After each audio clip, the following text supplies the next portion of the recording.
Et la pilote portugaise a annoncé à la radio que l'avion devait se poser en urgence parce qu'il n'y avait plus de toilettes à bord.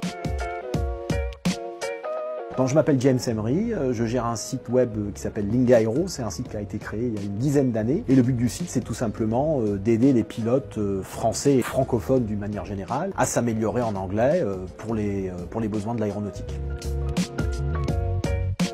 L'erreur la plus courante d'une manière globale, ça serait de rester trop calqué sur le français quand on cherche à communiquer en anglais. Et ce que j'entends par là, c'est au lieu de chercher à trouver la meilleure manière de faire passer un message, on va prendre le français et on va traduire juste les mots.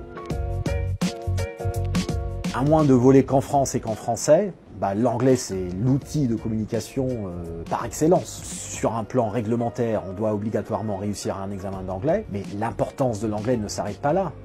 Si on veut se faire embaucher en tant que pilote, on va passer un entretien d'embauche. 99% du temps, cet entretien-là va se dérouler en anglais.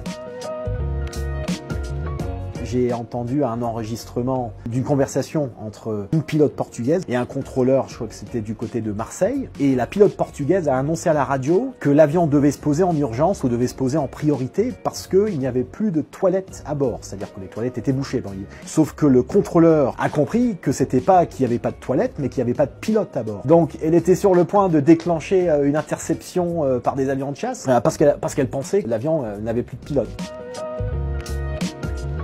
Moi, je vais dire Fabrice Lucchini. Je me suis beaucoup inspiré de la diction justement de Fabrice Lucchini.